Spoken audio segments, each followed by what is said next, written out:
Bom, então, continuando, só para vocês terem noção, os estudos climatológicos, como vocês podem ver no slide aí, avançaram e se firmou, né, na análise da dinâmica do ar e evidenciou a necessidade de estudar os fenômenos atmosféricos que ocorrem de forma pontual, pois são esses que causam maior impacto às atividades humanas em geral.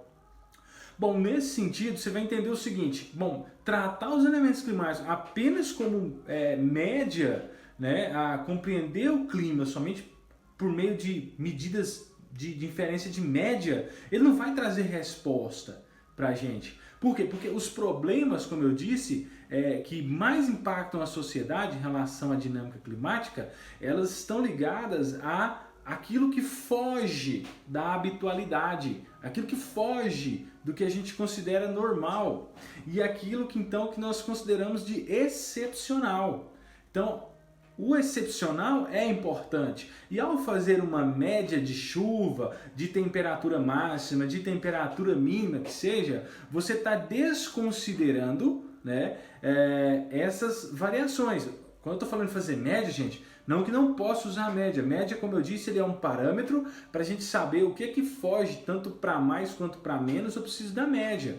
Inclusive para calcular desvio padrão e outros métodos estatísticos eu necessito da média, tá? Mas a média não é o resultado. Esse é o problema. Então, definir o clima como o estado médio da atmosfera eleva a uma situação, né, de generalização. E não dá para a gente verificar, então, essas variações que existem ao longo de uma série, por exemplo, temporal, é que essa região ela possa estar sujeita, né, a acontecer. Bom, nesse sentido, tem uma terceira definição que está aí no slide, né, terceira definição de clima, que é do Mark Sorey, onde ele afirma o seguinte: o clima é a série dos estados atmosféricos acima de um lugar em sua sucessão habitual.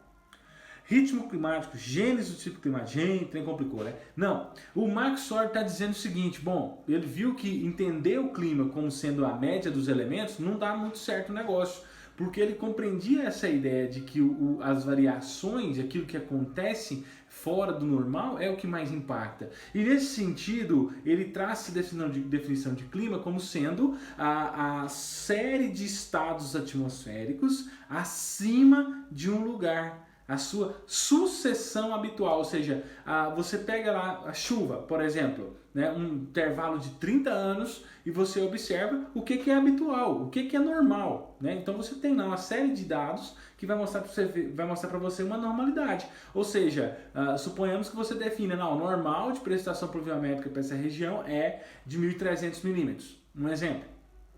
E aí, de repente, você pega toda aquela série temporal, vai conferindo e vai observar que tem um ano lá que choveu 2.300 milímetros, 1.000 milímetros a mais. Bom, o que aconteceu aqui, né?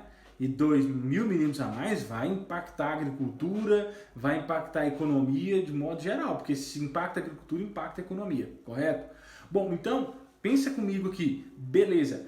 Então, estou falando de um desvio para mais, né? Fora daquilo que é normal. Então eu estou falando de algo excepcional que choveu acima do normal. Mas eu poderia ter, por exemplo, chuvas de 900 milímetros, 400 milímetros a menos. Ou seja, isso também demonstraria para mim uma excepcionalidade, porém voltada para um déficit, para falta de precipitação, né? Que fugiu da normalidade. E isso é comum em função da variabilidade. E aí pode existir vários fenômenos que vão contribuir para isso.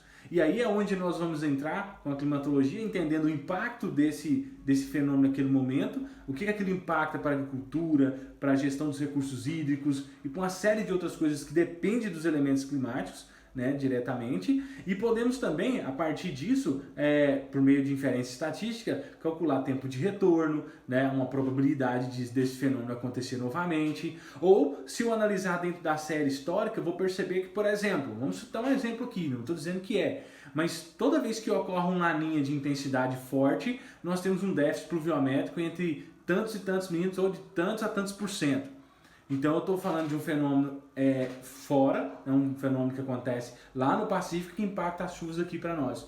Você está entendendo? Então, quando eu passo a observar a série histórica não apenas como a média desses anos todos, mas observando o que é habitual e o que é excepcional, eu estou fazendo essa ideia do que o SOR está trabalhando. Ou, por exemplo, quando eu pego uma frente fria e ela atua numa região e eu vou fazer o recorte para mim analisar o ritmo da atmosfera.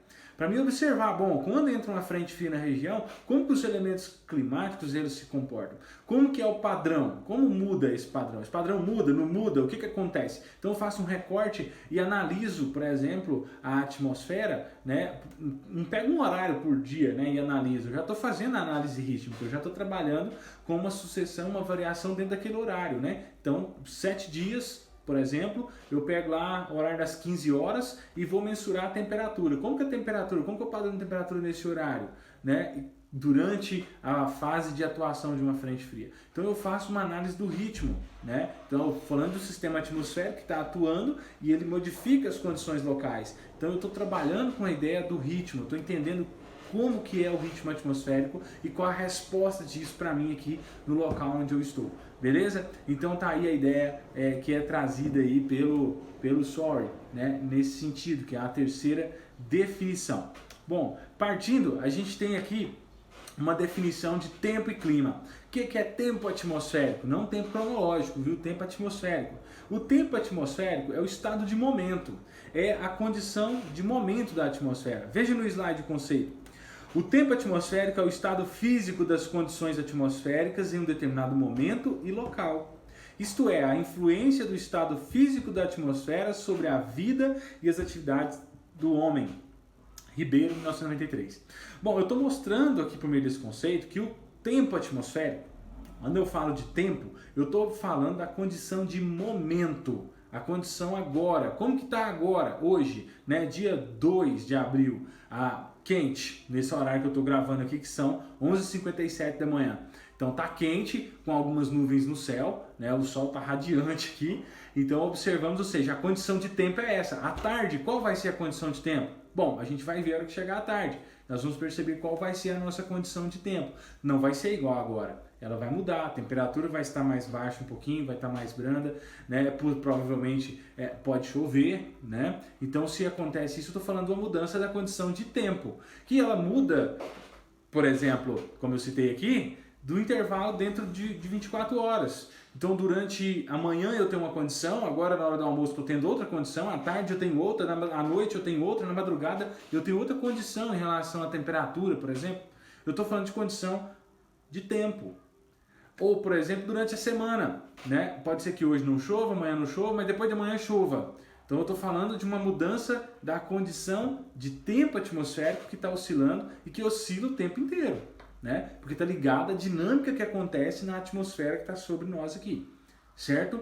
Entenderam aí? Beleza?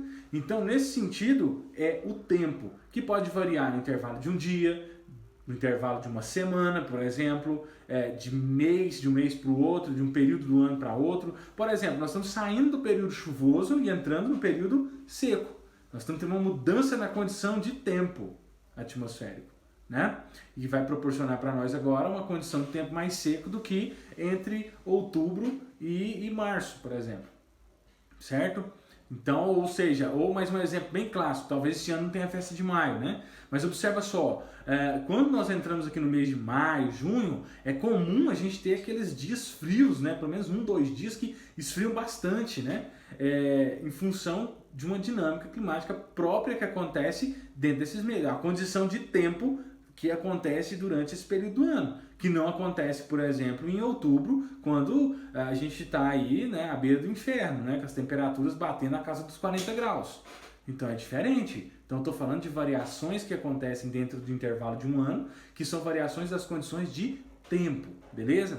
O clima. O que é o clima? O clima é nada mais, como nós já vimos, tratando 3 definições, mas uma muito importante que é a do SORI, que é a sucessão dessas condições de tempo aí. O habitual é você definir o que é habitual para um determinado lugar baseado nessas sucessões de tempo, como nós observamos aqui. Só que não dá para definir clima num local baseado numa análise apenas de um ano, mas exige pela Organização Mundial de Meteorologia, no mínimo, 30 anos de observação, e aí você vai aplicando ali as estatísticas, alguns métodos, para definir, então, o que que é habitual e o que é excepcional que ocorre dentro dessa região, e cabe a nós aí que trabalhamos com climatologia estar estudando essas questões e trazendo algumas possíveis respostas, beleza? É nesse sentido.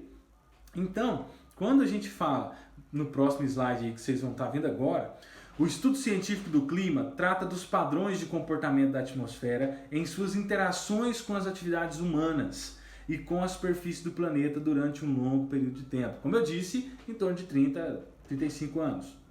Né? Esse é o conceito, né, científico do clima. A abordagem geográfica do espaço terrestre ela é muito importante porque os fatores geográficos que estão presentes na superfície, vegetação, relevo, hidrografia, se a gente pensar que a própria cidade, né, ela vai interferir na dinâmica desses elementos climáticos, certo? E aí a gente vai poder ver isso mais à frente. A relação entre sociedade e natureza como pressuposto básico para a compreensão das diferentes paisagens, né? Então você vai perceber que, dependendo da dinâmica climática que tem, por exemplo, na Europa, a arquitetura, o tipo de construção é diferente daquilo que se tem aqui no Brasil, em função da condição climática que é imposta. A intervenção mais consciente na organização do espaço, é o quarto ponto. Então, isso aqui é muito importante também, porque conhecendo essa dinâmica climática, eu posso ter uma intervenção mais consciente, mais inteligente. Ao construir a cidade, os novos bairros da cidade, por exemplo, eu vou observar que é importante eu manter um padrão de vegetação dentro dessas áreas para minimizar, né, o efeito da construção, que é o acúmulo de calor. E aí eu posso, então, mudar um pouco a condição de conforto térmico dentro da cidade mediante ações de planejamento como a inserção de vegetação, que é um exemplo que eu estou citando aqui para vocês terem noção. Beleza? Essa é a ideia. Eu espero que vocês tenham amarrado muito bem essa ideia do que é climatologia e meteorologia e do que é, né, tempo e clima. Acho que ficou bem legal aí, bem explicado para vocês. Beleza? Tamo aí. Agorinha, outro vídeo aí para seguir a sequência, trabalhando agora, conhecendo o que são elementos e que são fatores do clima, dando sequência ao nosso conteúdo. Valeu, muito obrigado mais uma vez.